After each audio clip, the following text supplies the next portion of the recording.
Chilling tales for dark nights.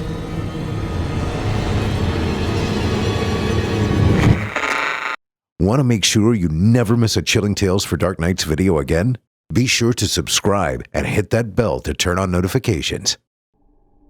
Today's episode of Horror Hill is brought to you by Best Fiends, the critically acclaimed puzzle-based adventure game, available for download now on your mobile device of choice. I'll tell you a bit more about our sponsor later on tonight. Until then, double-check your doors and windows and settle in. Darkness is at your door, and it can't wait to join you. The following program is intended for mature audiences and may contain strong language, adult themes, and content of a violent and sexual nature which may not be appropriate for everyone.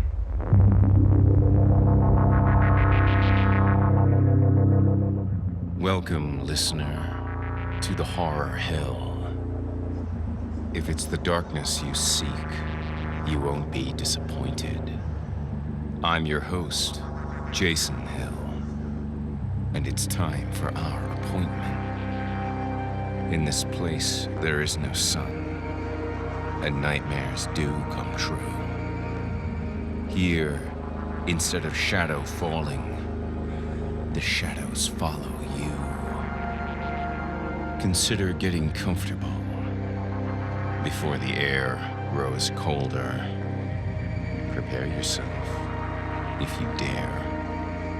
Come, inch a little closer.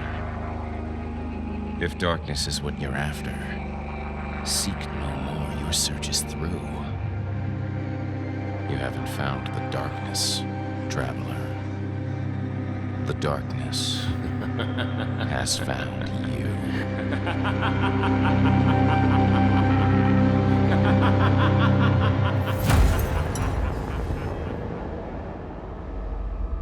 Welcome to Season 2, Episode 12. I'm your host, Jason Hill, and I'm thrilled you could join me tonight. In today's episode, we bring you two bone-chilling tales from Mark Lukens and Michael Whitehouse about fearful festivals and tunnels to pure terror, where the past never dies and always hungers. You're listening to the standard edition of this program. If you'd like to show your support and enjoy ad-free versions of this and all our other episodes, as well as hundreds of tales from our audio archives dating back to 2012, visit simplyscarypodcast.com and click Patrons in the upper menu to sign up today to get instant access from our friends at Chilling Tales for Dark Nights. Thank you for your support. Now, allow me to escort you to a place where the sun dies and nightmares come to life, where those who seek the darkness need look no further. Welcome, listener, to the Horror Hill. You haven't found the darkness. The darkness has found you. For our first story tonight, Halloween comes early this year for a young couple inheriting an old house in a new town. But it's a town with its own Halloween traditions, where masks are worn to hunt other treats than candy, and the trick rides a creaky wagon in the dead of night. Without further ado, from author Mark Lukens, I give you The Coffin Man.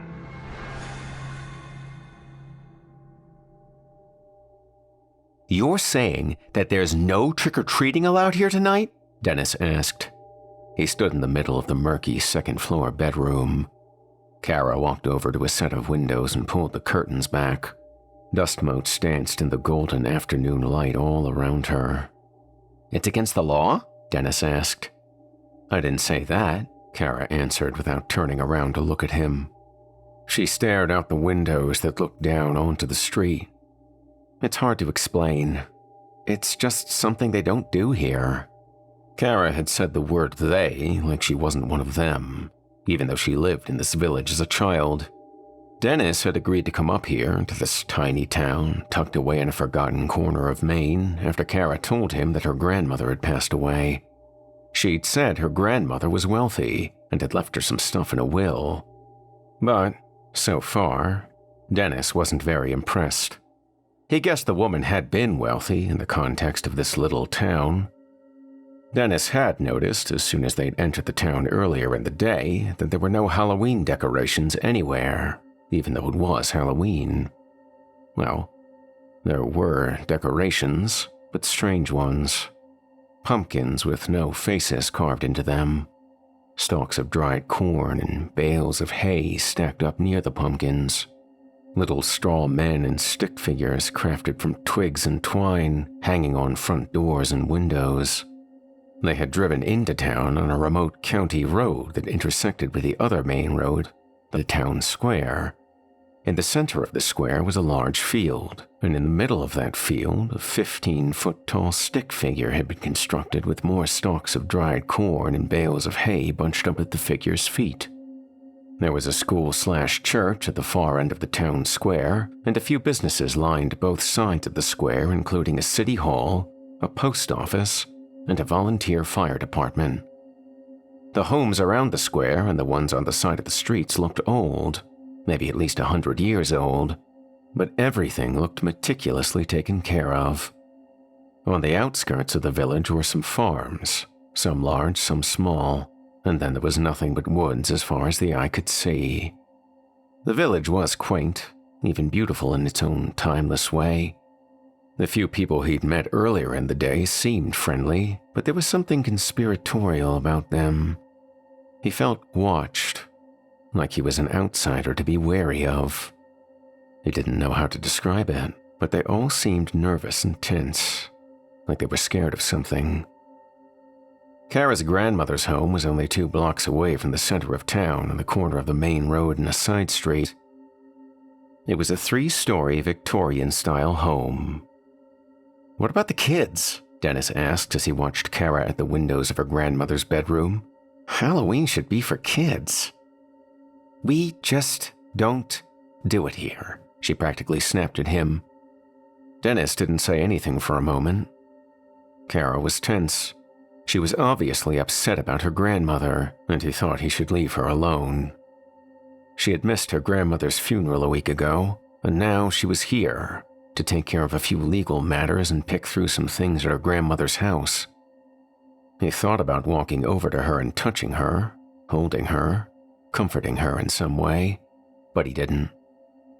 She turned around and looked at him. "I'm sorry, I'm just—" "Hey," he said, and now he was across the room in a flash. "It's okay, I understand." Kara had already lost her mother a few years ago, but she'd never gone into too much detail about her death. Her dad had run off when Kara had been a baby, and she'd never heard from him again. She didn't have any brothers and sisters. Her grandmother was all she had left in the world. And Dennis knew how she felt. He wasn't close to his family, most of them gone now too. It was one of the things that had drawn them to each other. He wanted to change the subject, start over somehow. Instead, he hugged her, a gentle squeeze. I'm gonna grab a beer," he said, thinking he should give her some time alone up here. He had a cooler full of beers downstairs. Kara had told him to bring his own beer because they didn't sell alcohol in town. She nodded and turned back to the windows, staring down at the street. Dennis left her alone.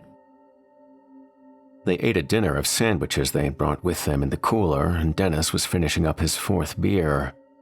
The sun was setting, the shadows of the spooky old house growing long, taking over.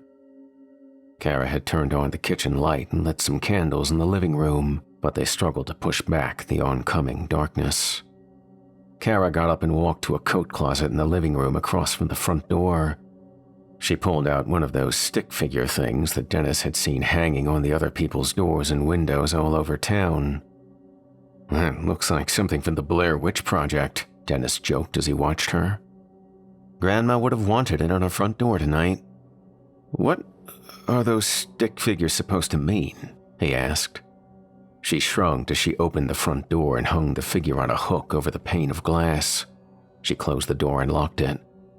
"Oh, it's just a tradition. Something we've always done on Halloween night to keep..." She stopped like she'd said too much. She had that nervous look in her eyes like everyone else he'd seen in town. "What?" he asked. Nothing." "Tell me." "You wouldn't believe me." They went back to the table in the kitchen, back to the light. Dennis opened another bottle of beer. "Tell me," he pressed. Kara sat down at the table. "It's kind of scary." "Well, I could go for a scary story on Halloween night." There was nothing else to do here. No TV or internet, no cell phone service. And in the despondent mood Kara was in, he wasn't even going to suggest sex. She was quiet for a moment, like she was trying to find the right way to explain things. "We don't celebrate Halloween tonight. But there is this tradition we have." "The stick figures?" Dennis said. She nodded. "They're supposed to ward off the Coffin man." Dennis almost laughed. He wanted to laugh, but a twinge of fear knifed through him from the expression on Kara's face. She was really scared. "The Coffin man always comes on Halloween night," Kara said, her voice lower, eyes cast down. "We'll be okay as long as we stay inside." Dennis was quiet for a moment as he watched Kara. "Come on, you don't really believe that kind of stuff, do you?" She stared at him, dead serious now. "Whatever you do, don't peek out the windows tonight. If you hear noises outside, don't look. The Coffin man will ride through town on his flat cart that's pulled by 2 black horses. He's dressed all in black with a black hood over his head, like an executioner. He has 4 lanterns on his cart at all 4 corners, and on the back there's a coffin. If he sees you..." She let her words trail off. Dennis wanted to ask how she knew what the Coffin man looked like if no one was allowed to peek out the windows at him, but he didn't want to push his luck. She seemed different now. Not the same Kara he'd fallen for over the last 8 months. He wondered if she was really this disturbed from her grandmother's passing. She was alone now, but he promised that he would be there for her. They were both alone now, but they would always have each other. He got up and gave her a gentle hug, and then a kiss on top of her head. "Don't worry. I'll protect you from the Coffin man." But Kara was not laughing. Dennis woke up in the dark. He and Kara had gone to bed around 9:30, sleeping in a guest room upstairs that he suspected used to be her bedroom when she was a child, even though she hadn't said as much. Moonlight managed to stream in around the curtains drawn over the window, and he saw that he was alone in the bed. He was thirsty, a little dehydrated from the 8 beers he'd downed earlier in the evening. He'd fallen into a fitful sleep next to Kara, but now she was gone. "Kara?" No answer. Maybe she'd gone downstairs, or she'd gone across the hall to her grandmother's room. He sat up and then got to his feet. Something had woken him, some kind of noise. He checked his cell phone on the table next to the bed. It was 10:30. He'd only been asleep for an hour. He still didn't have cell phone service here, but he used the illumination from his phone like a flashlight to guide his way to the bedroom door. He stepped out into the hall. The door to Kara's grandmother's room was halfway open, and Dennis heard a noise coming from inside. Maybe it was the same noise that had woken him up. "Kara?" Still no answer. He crept across the hall, the floorboards creaking beneath his footsteps, ancient wood popping. He pushed the door all the way open and his phone shut off, plunging him back into darkness. "Shit," he whispered and pressed the button to light up his phone again. He shined the meager light in front of him and entered the bedroom. Moonlight filtered in through the flimsy curtains over the row of windows that looked down onto the street. Kara wasn't in the room.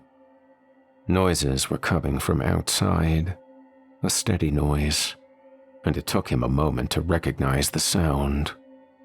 The clopping of horses' hooves.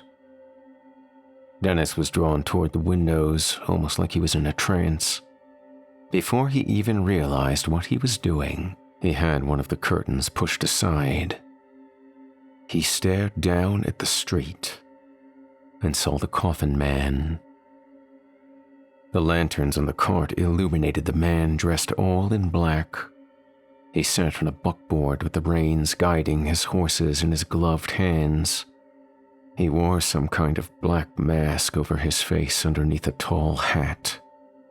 And on the back of the cart was a simple wood coffin.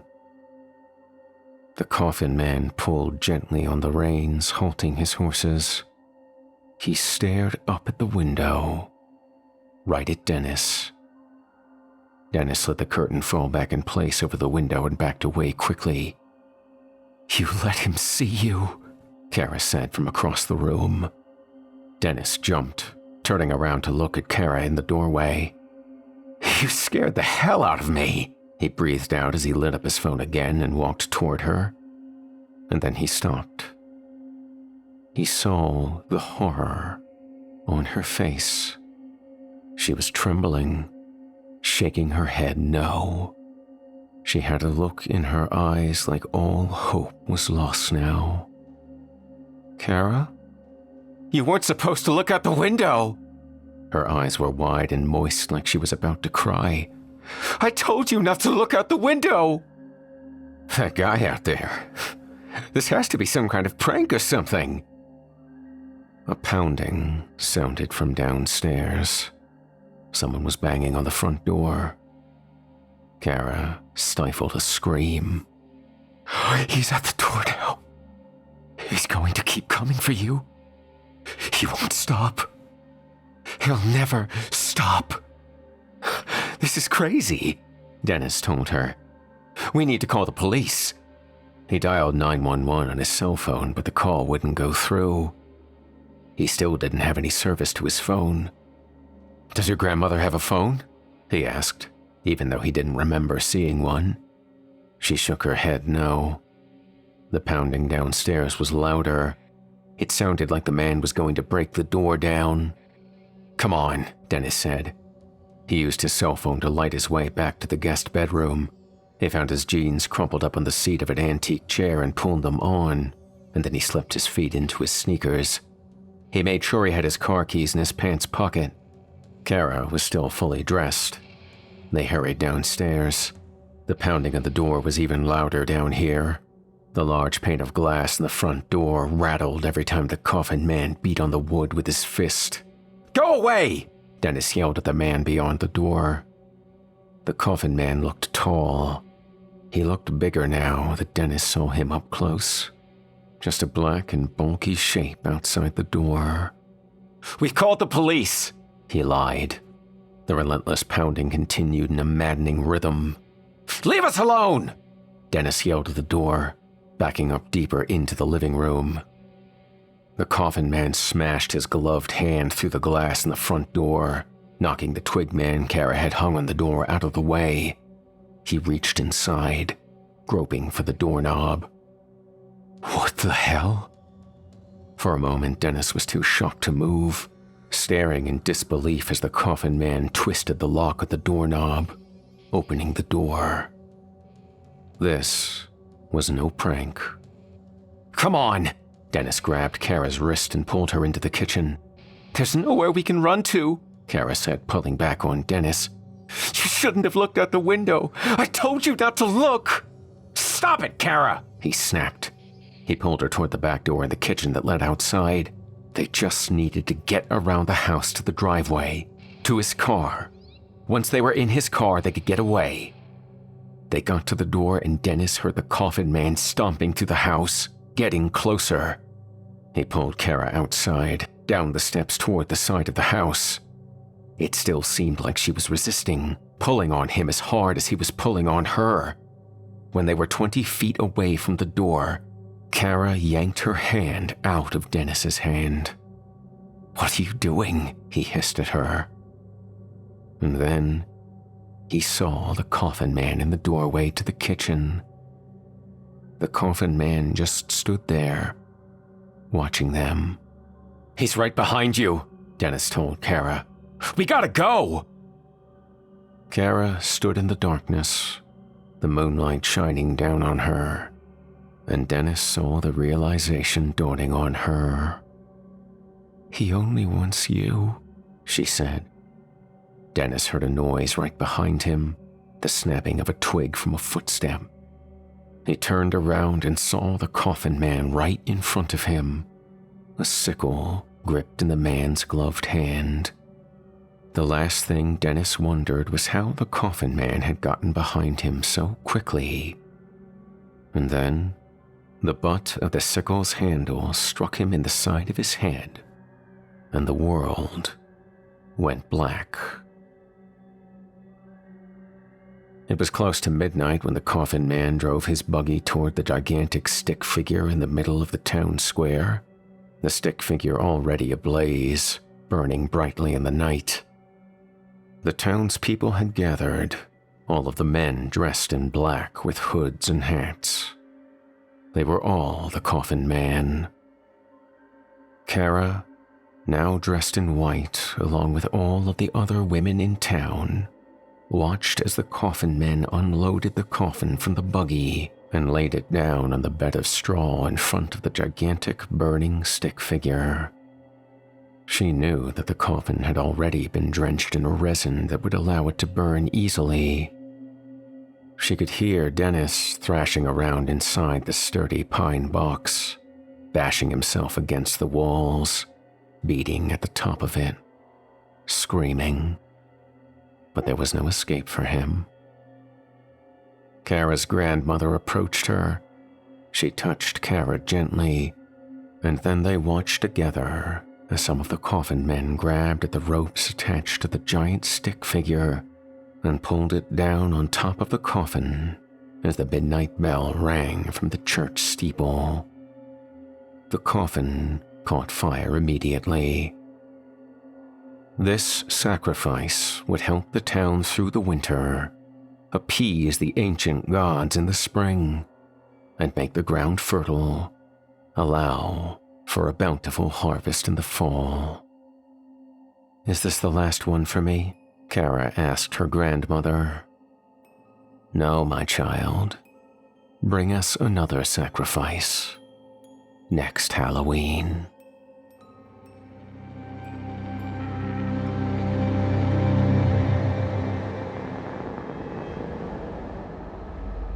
You've been listening to The Coffin Man by author Mark Lukens.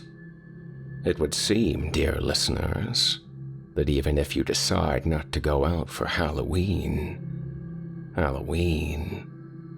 might just come in for you.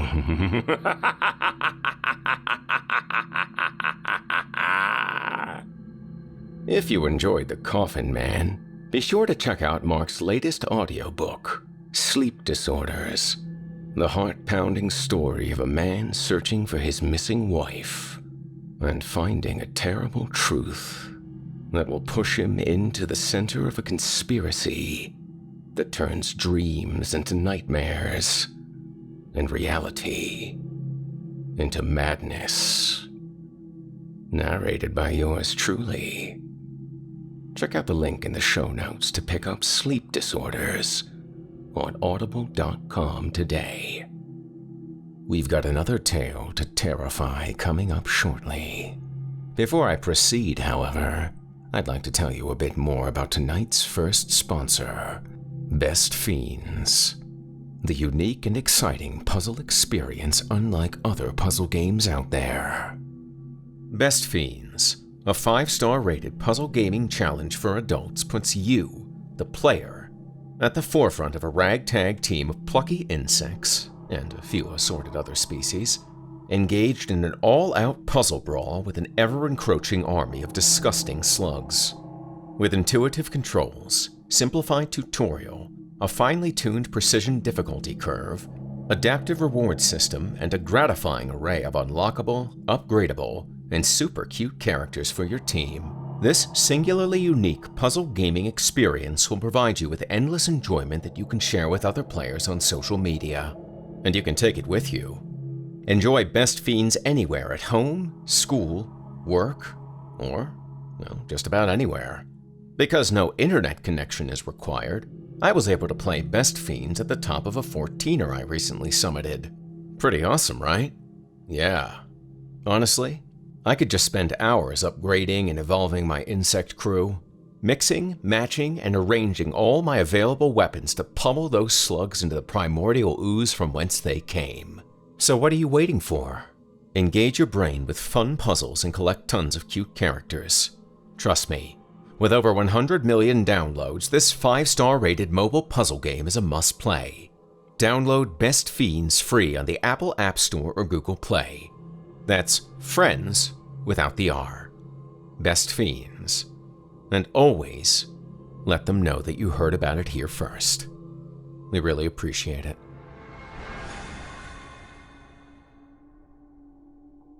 Now that I have given you the gift that keeps on giving, courtesy of Best Fiends, allow me to regale you with tonight's second tale of terror and lead you from the crisp air of October night to the endless subterranean dark of old Europe's catacombs, where a team of underground engineers digs into a secret that threatens to bury them all.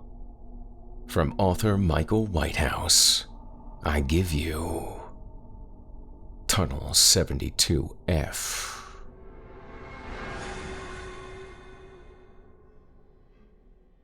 I once knew a man who was afraid of nothing.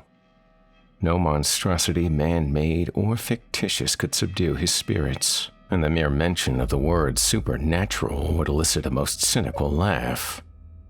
This bravery was both his greatest strength and his most profound weakness, for ignorance and heedlessness can often be disguised as a deep and foolhardy sense of courage.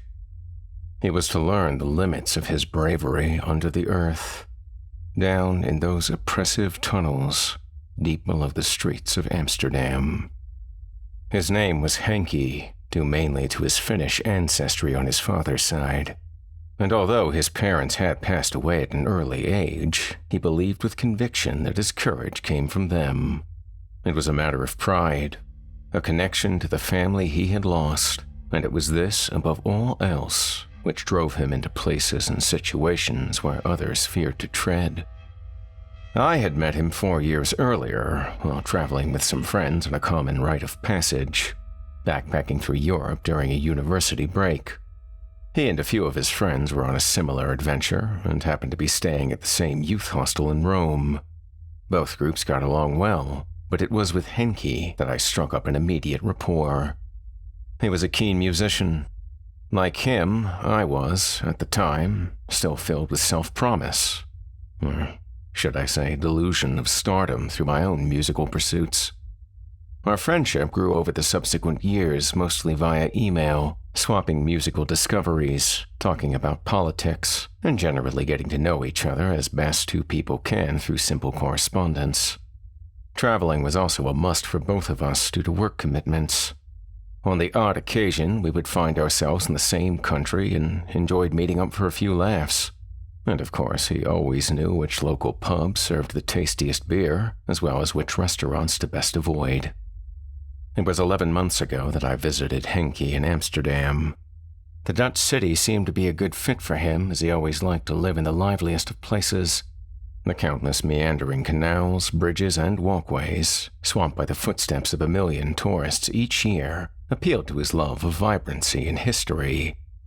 Amsterdam had seen many a traumatic occurrence since its inception, right up to and including the Second World War.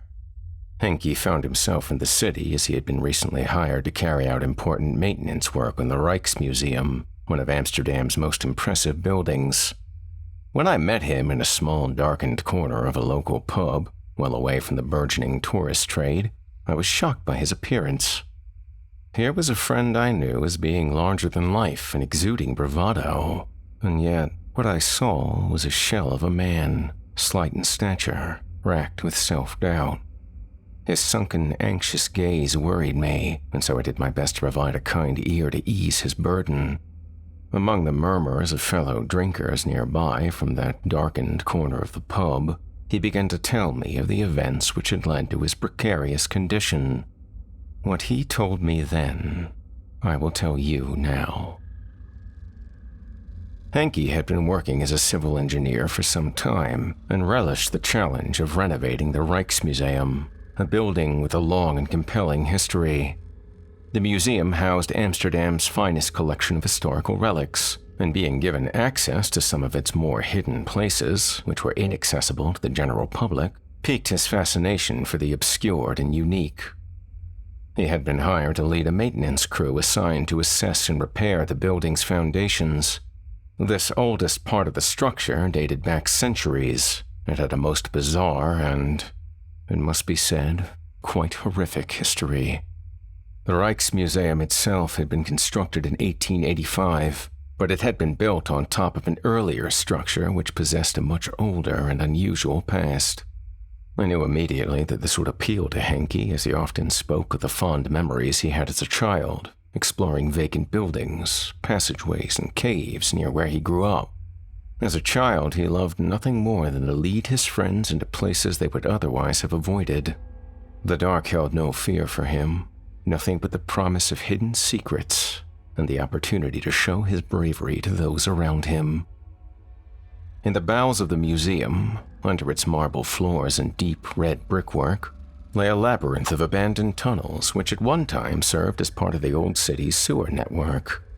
They had long been disused and fallen into disrepair, but they were nonetheless an essential part of the building's foundations and had to be assessed and repaired. If not, the entire structure would be in danger of subsiding. The ground and upper levels of the museum were beautiful, displaying many wonderful historical relics from all over the world. On his first day on the job, Henke wandered around the artifacts before starting his shift, especially interested in the war exhibition. Gas masks, uniforms, bullets, and dog tags of soldiers bloodied and forgotten all populated the sealed glass display cabinets. A group of children ran after their mother nearby, laughing and pointing at the weapons on show, imitating the sounds of explosions and gunfire. Families moved in regimented fashion from hall to hall, room to room, some talking about the violent history on display, others involved in more important conversations, such as which dinosaur toy to get from the gift shop. So bright, welcoming, and warm was the atmosphere of the building that it was difficult to imagine the darkness which festered below. After some quick words with the building manager, Henke proceeded to an old, seldom-used room at the back of the museum. It housed an antiquated cage-like elevator covered in rust which was used by the maintenance crews to access the lower levels and sewers underneath. Pulling on a pair of dirt-covered yellow overalls, complete with hard hat and headlamp, he entered the elevator for his first descent. Pressing a cracked button, the elevator creaked into life and chugged slowly downward on a rattling chain and squeaky pulley. As the elevator delved deeper towards the abandoned sewers, Henke thought to himself that those of a nervous disposition might have let such a dank and isolated place prey on their minds. This may have explained why the previous man in charge of the repairs had left so abruptly, citing nervous exhaustion and refusing to so much as set foot in those pitch-black corridors of cold stone ever again. The elevator winch and engine stuttered as it lowered Henke down 4 levels into the basement. With each passing floor, he observed a slight dimming of the lights, and each subterranean level appeared more sparse and stone-like than the one before. A rusted plate attached to the elevator betrayed its age. It struck Henke that the year of its construction, 1932, must have been among the last periods of maintenance carried out there before the occupation of the Nazi army. He knew much of the shameful history of the region as he was part Jewish, and his great-grandfather had died during the Holocaust. Many had fled to Amsterdam for sanctuary from the Nazi regime in the early 1930s, but the long, blighting arm of Hitler's horrific final solution eventually reached the borders of the Netherlands, sweeping many thousands away to those shameful and barbaric concentration camps. With a shudder, the elevator ground to a halt, and, after forcing the grated sliding door aside, Henke disembarked. The old sewer tunnels spread out before him and were curious in construction, steeped in a history which stretched back much farther into the distant past than that of the museum itself. Having spoken to his employers, he had been specifically told to pay heed to the assessment and repair crew's knowledge of the tunnel layout, as the place could be disorienting. The lighting system required to illuminate the maintenance work had not been fully installed yet. His new employers, up above in cushy office buildings miles away, seemed unusually concerned that he would find it all too easy to get lost down there. Most importantly, he was informed that the two-way radios, normally used to communicate between team members when underground, had been acting up, and that they were unreliable due to interference, probably produced by nearby metallic deposits in the ground. This meant that when interference made communication impossible, he and his crew could only communicate verbally or by using light from their torches to convey simple messages via Morse code. This was particularly useful in longer tunnels, as a crew person's yells would often echo and contort in such a way as to be almost unintelligible. In any case, it struck Henke that the catacombs below really were isolated and lonely places, even more so with intermittent communication to the world above. Care would have to be taken, but he did feel a nostalgic sense of excitement for a hidden world begging to be explored, like all those days spent looking for adventure as a child. After standing in the small bricked elevator room waiting to meet his new colleagues, Henke was glad to finally see another person. Jones, second in command of the maintenance crew, appeared from around a corner, whistling to himself while his headlight bobbed and weaved to the sound of feet through inches of stagnant water. Heavy-set and rosy-cheeked with a wide grin which had told 1,000 jokes, Jones was the type of person Henke instantly knew he would enjoy working alongside. After a few pleasantries, Jones debriefed Henke on the current progress being made, informing him that the initial mapping and assessments of the tunnels had gone well. All in all, there were 16 four-people repair crews, each of which was assigned a section of the sewers. Henke would oversee the entire operation, but he knew that he would need to directly supervise 2 of the crews working in one of the more isolated tunnels. The walls there were in precarious condition, and if they were not careful, a cave-in could occur. It was his priority to make sure that did not happen.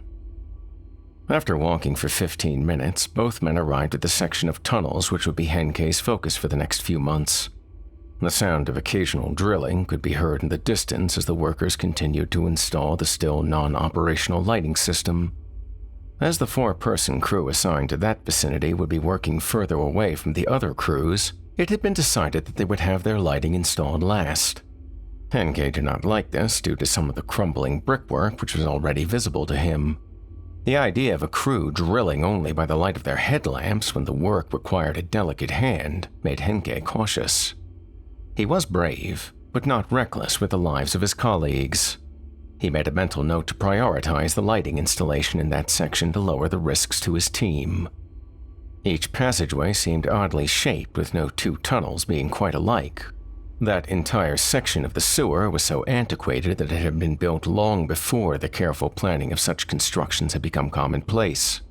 One tunnel would arch forward for over several hundred meters in a strange semicircle, while others bisected it at right angles, carrying on in a regimented straight line into the darkness. Henke even found a passageway that seemed to dip and rise only to slither its way along in an unnatural S-shape. Some tunnels seemed to go on forever. Others stopped abruptly as if the original builders had been unable to complete their work, leaving in a hurry. Jones tried to keep the conversation light, And, with a man's experience of walking through the tunnels for the previous 2 months, Henke was glad to have a guide to show him the way. Waiting in a large alcove was the 4-man team assigned to that area. They would work that section of the tunnels during the day, while the other shift would take over later, working through the night. Jones introduced each of them. They seemed nice enough, but Henke was surprised to find the men largely in the grip of silence. In such jobs, humor was normally found in abundance, with repair crews using it to slice through the monotony of working in such cramped and repetitive conditions. Here, though, he found them uttering not one word beyond a monotone greeting. Sitting in silence in that imposing alcove, removed from any consideration of camaraderie or fellowship, the only inference that they were not a collection of subterranean statues was the occasional movement of their headlamps, altering the shadows around them. They seemed wholly disconnected from, not just each other, but the very environment in which they worked. Henke brushed this feeling of unease aside and committed himself to cultivating conversation. If these men were in some way angry or uncomfortable with one another, then he would soon lay that to rest. A happy workforce is a productive one. The first order of business was to survey that section of tunnels and decide where repairs were most pressing. Preliminary assessments had already been made, but Henke liked to evaluate any repair project he was involved in personally. He walked the catacombs with his team and noticed immediately that they were still on edge, that they seemed frightened in an almost childlike way. No amount of questions, casual or otherwise, could elicit anything other than one-word broken replies. Slowly, they toured the winding grid of tunnels, lighting their way with the small torches attached to their safety helmets while taking notes about failing walls, water damage, and estimations of any possible repair time. Twice, Henke pressed the men on their obvious sense of fear, asking why such an experienced crew, who no doubt had worked in many tunnels before, were so apprehensive of mere bricks and mortar. They avoided the questions. Looking nervously at one another, they would change the topic of conversation with monotone lethargy whenever it veered towards their experiences of the old sewers, or of their previous supervisor's unceremonious departure from the job. It began to dawn on Henke that the men's verbal and physical awkwardness was not the result of tensions between workers, but rather of a deep-seated and worrying apprehension. Of what? He did not know. What was clear was that his team were counting down the minutes until their shift ended, when they could finally clamber out of the darkness into the safety and sunshine of the world above. As the beam from his headlamp trickled over the damp and crumbling brickwork, Henke again conceded to himself that some may find such a setting unnerving, but not him. Whatever had caused such trepidation and disquiet among the other men was surely a simple case of idle superstition, mischief-making, or the understandable psychological toll of working in a dark, cramped, and forgotten part of the city. Even Jones, who had through most of the catacombs been jovial and talkative, now adopted the same sullen expression and serious disposition as they made their way deeper into the oldest part of the sewers. The passages wound and meandered their way through the ground, long steady trajectories intermittently and abruptly interrupted by sharp blind corners, making it difficult for Henke to identify exactly where they were. There were so many winding corridors that he felt disoriented and was ready to joke with his men that if they didn't like him as a boss, they could probably leave him there and he would never find his way out. But his men were no longer beside him. He was standing at the mouth of a tunnel, and while he had continued onward, talking, trying to fill in the difficult silences, his men had stopped at the last junction.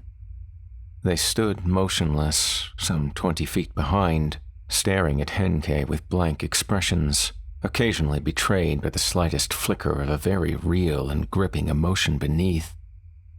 A look of suppressed terror. When he asked why the men were not following, they whispered in reply that where they stood was where the last of the repair work was needed. Pulling out a map and perusing it intently by the light of his headlamp, Henke surmised that he must have wandered into the remotest part of the sewer network, at the back of the catacombs, and, while the tunnels continued into the foreboding distance. Where he now stood must have marked the boundary of the Rijksmuseum's foundations. What confused him, however, was that the area had been clearly listed on the map for repair. He was standing at the entrance to what appeared to be a rather innocuous tunnel, but on the wall next to the opening, he could clearly see that someone had placed an identification plaque there, marking it for repair. It read, Tunnel 72F, water damage and failing masonry. After double-checking the map, it was clear to Henke that Tunnel 72F was indeed still under the Rijksmuseum's foundations and had to be appraised and repaired. But when he told his men this, they simply informed him that where they stood was as far as they would go. Anger began to take over, accompanied by frustration that the team he was supposed to be supervising was being so difficult. But even raising his voice and demanding that they head into the tunnel did not move them.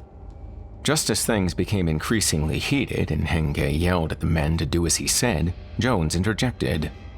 "We've worked down here for 2 months, boss. This is a good, hard-working, talented crew you have. They'll do exactly as you ask when you ask it, but you'll have to accept that, for them, and me, our work stops at this junction, and that none of us will go near that tunnel. You might think it's mad, but whether you want to believe it or not, there's something in there." Taking a deep breath and calming himself, Henke explained to his men that he understood the stress induced by working in such a suffocating environment for an extended period of time, but that repairs had to be carried out in full. He would talk to them later about it, but for now, he would carry out the survey himself. For a moment there was silence, broken only by drips of unseen water which echoed out from a distant, unsure place. As Henke stepped over the threshold and into the apparently forbidden tunnel, Jones and the other men protested vehemently, shouting at him to leave the passageway immediately, but he saw this demonstration as nothing but foolishness. He was not to be swayed by unsubstantiated superstitious nonsense. There was nothing in that tunnel to fear. Just as he had done when he was a child, he would once more prove to others that they should not be so scared, by stepping up, being a man, and pushing forward into places others feared to tread. Pride coursed through his veins. His parents were brave and fearless before him, and he had long since sworn to always be bold, always be adventurous, to be just like them. With a smile, he looked back at his men before heading face first into the darkness, the excitement of self-reliance pushing him on. While the tunnel seemed fairly common in its construction at first glance, as he progressed deeper into its dank innards, it was apparent that this was unlike any sewer he had seen. The ground was uneven. The floor dipped and rose, much like some of the other tunnels, but what was peculiar was how fractured the surface felt under his feet. The ground was obscured by a thick, almost oily water, which in places reached up as high as his knees. He trudged through the stagnant liquid slowly, not because he was scared, but simply to ensure sound footing. One thing was apparent. However long ago the water had deposited there, it was long enough to fester and produce an unpleasant, rotting stench. The walls were of a different, significantly older composition than most of the brickwork he had seen in the sewers elsewhere. Whatever the material was which had been used, it was hundreds of years old. It was obviously failing, with long, penetrating cracks scarring the surface of the increasingly unstable walls and ceiling. The light from his headlamp was enough to illuminate much of the tunnel, but as Henke ventured further towards what he thought was a dead end, he realized that the passageway was narrowing, and that the tunnel itself did not stop there, but rather tapered slightly before curving abruptly around a blind corner. He estimated being over 100 feet into the sewer, and while his curiosity for what could be beyond the corner urged him to move forward, he believed he had made his point, and would now ask his men to abandon their fears and enter the tunnel with him. Unholstering the black handheld radio he had been issued from his side, he began requesting for Jones and the others to meet him at the corner of the tunnel. No one responded, and nothing but a quiet buzz could be heard from the radio speaker. Of course, Henkei now remembered that he had been warned about how unreliable the radios were, but just as he was about to turn and shout back down towards the opening, something caught his eye. Surely not. There should have been nothing in that disgusting place but stagnant water and himself. And yet, pulling and pushing relentlessly against his bravado and self-assured disposition was the creeping realization that something was standing at the end of the tunnel. Obscured mostly by the blind corner, he could only see a sliver of it, but it was unmistakable. A ragged piece of cloth poked out from around the corner, and although Henkei's mind was unwilling to accept it, the cloth was obviously part of a sleeve. A sleeve that contained an arm, belonging to who or what he did not know. Stubbornness can be an effective tonic for even the most horrifying and unbelievable situations. Henkei's confidence in himself and his long history of triumphs over fear and adversity welled up inside of him.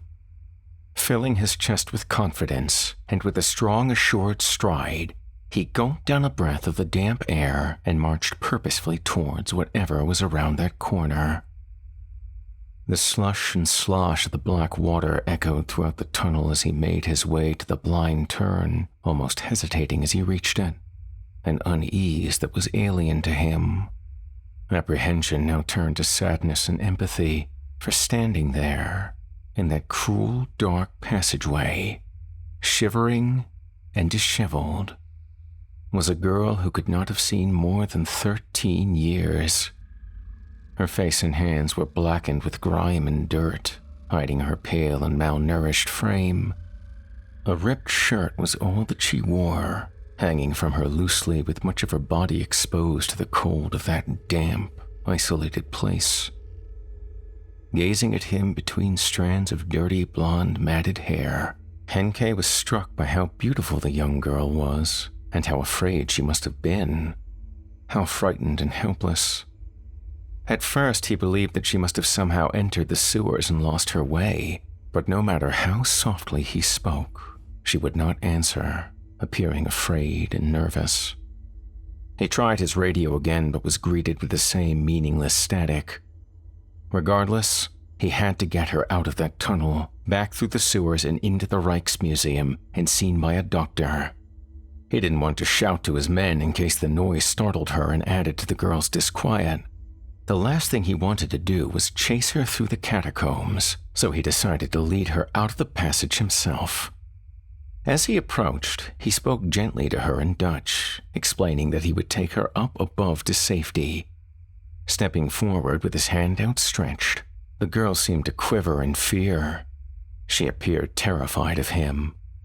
This made Henkei feel uncomfortable as he prided himself on being someone who would do anything to protect the vulnerable, someone to be trusted, not feared. She made no sound, but as he reached her, she raised her left hand slowly, pointing one finger at the light on his head. He suddenly realized that the sharp light from the headlamp must have been frightening her, so he took the light off and held it in his hand to allay her fears, the lamp now casting shadows upward more starkly. The changed angle of light brought something unsettling to Henkei's attention. Pinned to the girl's torn shirt was a yellow cloth star. It surprised him as it was entirely familiar, but it took a moment for his mind to grasp the memory. It was exactly like the yellow stars forced upon the Jewish populations during their persecution to allow members of the Nazi regime and their conspirators to identify them. That can't be. Henkei's mind fought against the ramifications of such discovery. After a momentary pause, he once again was resolute, disregarding the cloth star and asserting to himself that he had to take the poor girl out of such horrible surroundings. A tremendous sense of unexplained sadness overcame him as he drew closer. The torch flickered unusually in his hand as he looked down at the girl, her face momentarily illuminated by the shifting light, her arms still outstretched, pointing at him. He would carry her out of the sewers if need be. But this sense of duty, this compulsion to be brave and assertive in even the darkest of places was now replaced by something which Henkei had never felt before. Running up his spine and from the very pit of his stomach, fear gripped him. Terror took him, and a horror possessed him so potently that it made him unsteady, anxious, weak. For Henkei had not noticed something so subtle yet essential to his predicament. The girl had not stopped pointing at him as he drew closer. Her arm was rigid and her finger remained outstretched. Even the light, which was now in his hand, seemed entirely unimportant to her. Realization swept over him like a plague of abject dread. The girl was not pointing at the light. She was pointing behind him. Henkei did not remember much more of what happened in that tunnel, but he knew that he had indeed turned to face whatever had been standing behind him, whatever the girl had been pointing at. He thanked God, something he was not normally inclined to do, that Jones and those men who feared that dark hollow so acutely had shown true courage, running into the passageway as soon as they heard his screams. Henkei regained his composure back at the alcove where he had met the men as they were carrying him out, but he immediately pleaded with them that they take him out of the tunnels to the world above, which is what they did. Once the rusted elevator reached the ground floor of the Rijksmuseum, they sat together in a small room at the back of the building and had a frank discussion about what had been happening down there over the past 2 months. Jones explained that the first survey team which had encountered that specific sewer passageway resigned from their posts after just 1 night down there.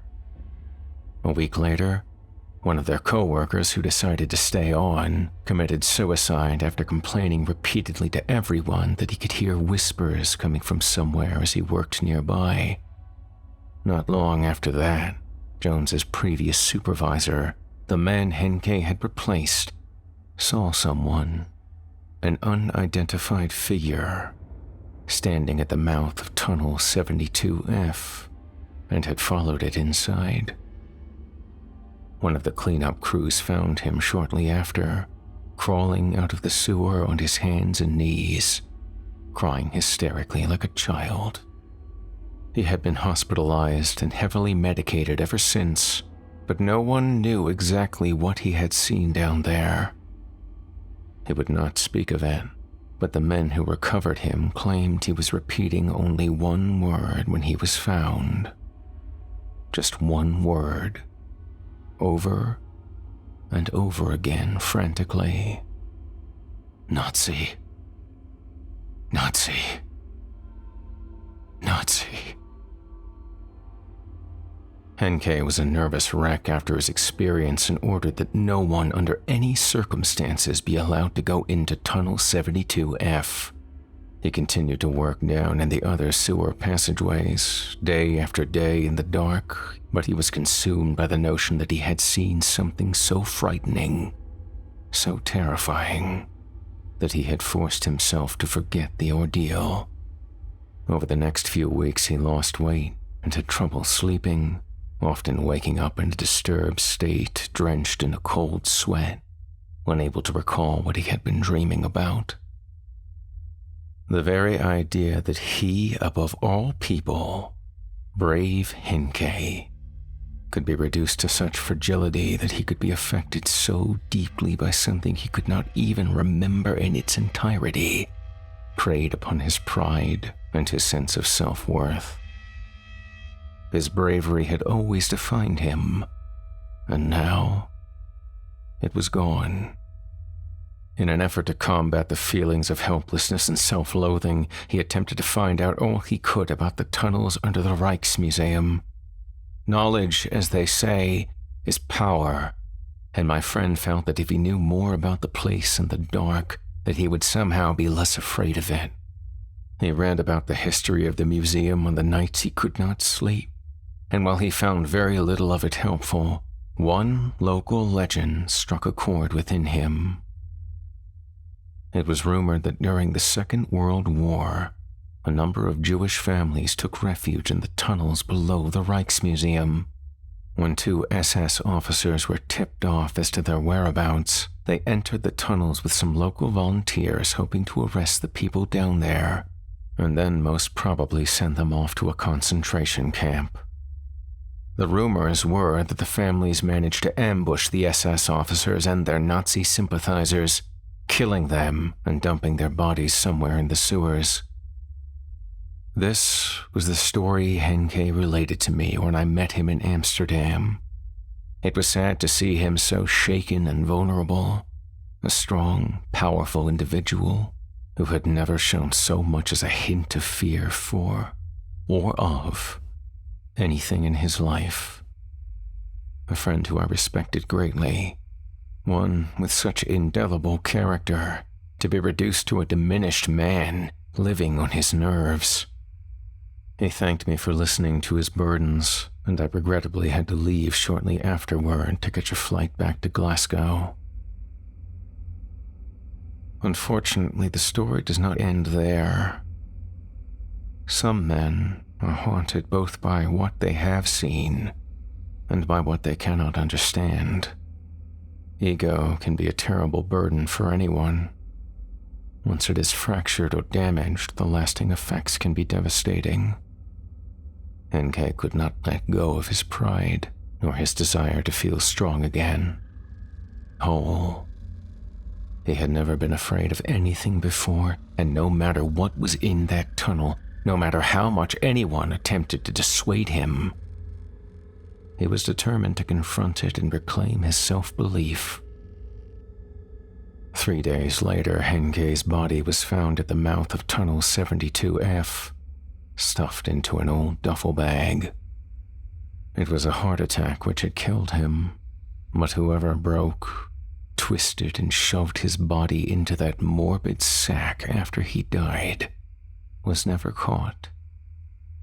I should mention that the bag was of peculiar interest to the police in the event that it could reveal something about Henke's death. It was traced to Germany, military issue, and had not been manufactured since 1941.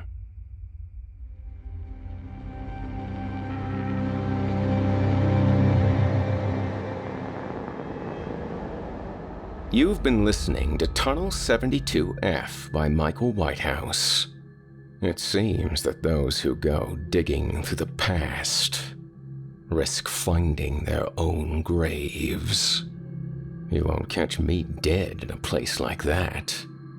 I'll take the high country any day, where the bitter wind blows under the dismal moonlight, or even on those saturnine nights you never feel truly alone.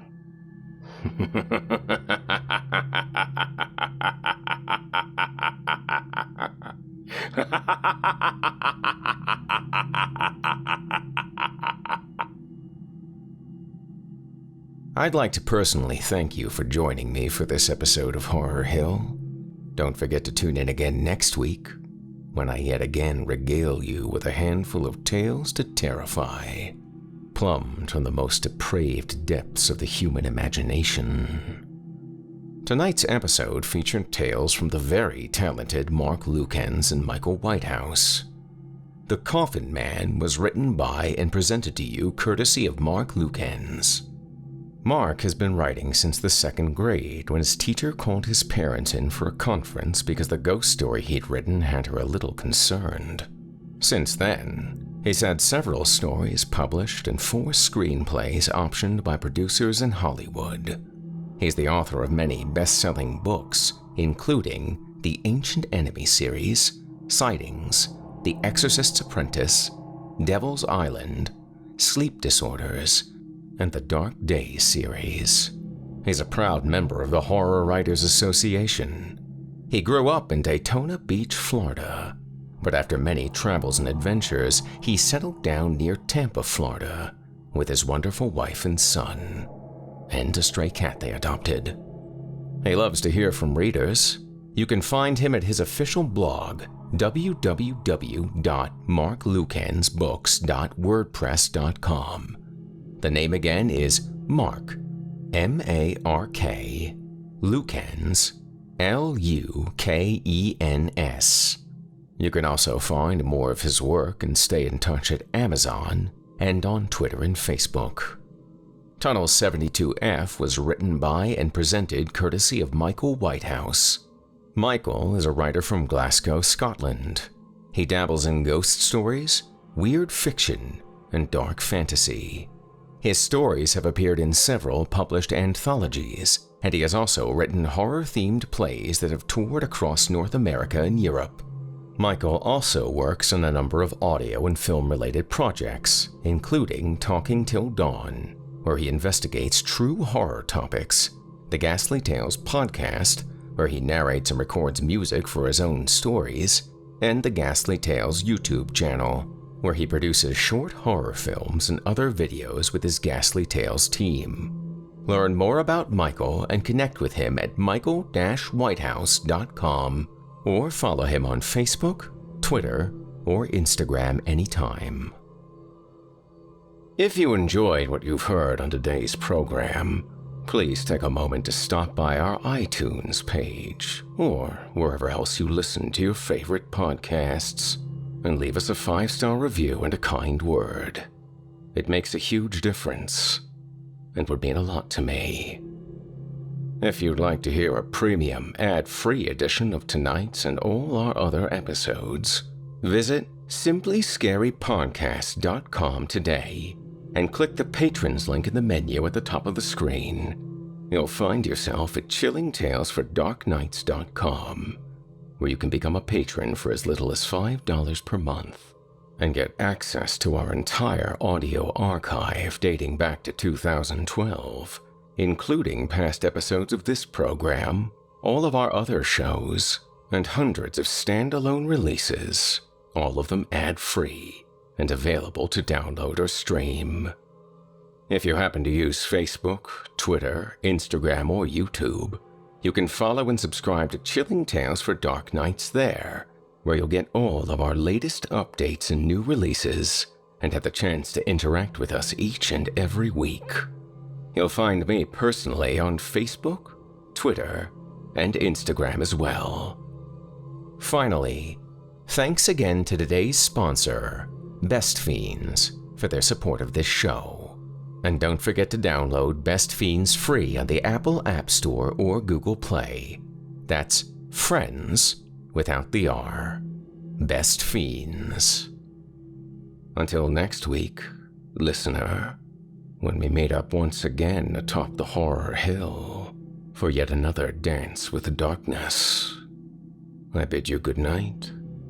Sleep tight, listener, and whatever you do, if you hear scratching at your door, don't open it. The darkness may have found you, but it's up to you to let it in.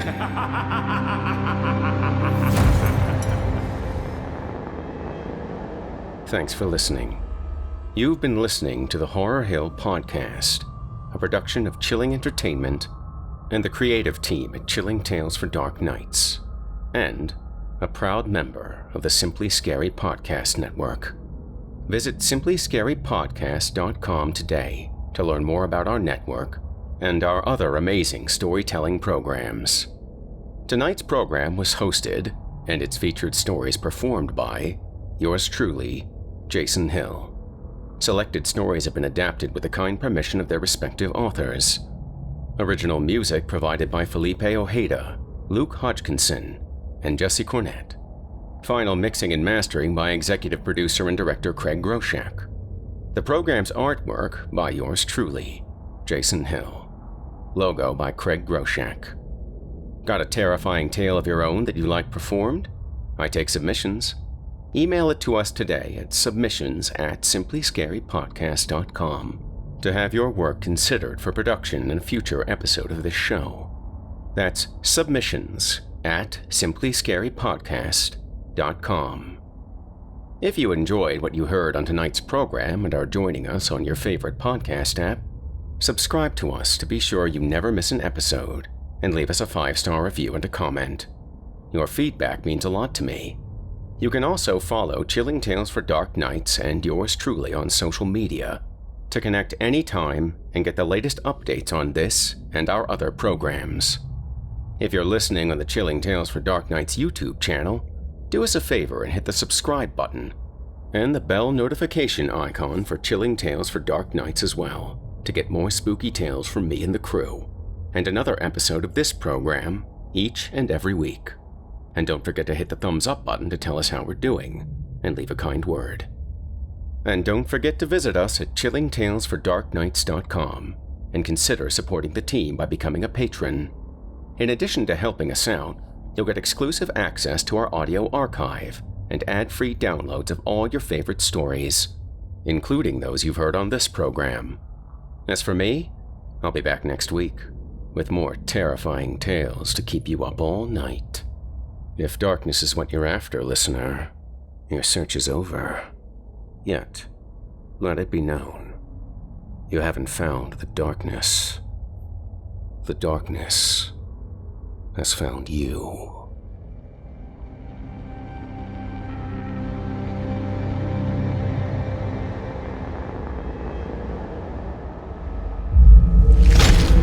Chilling Tales for Dark Nights.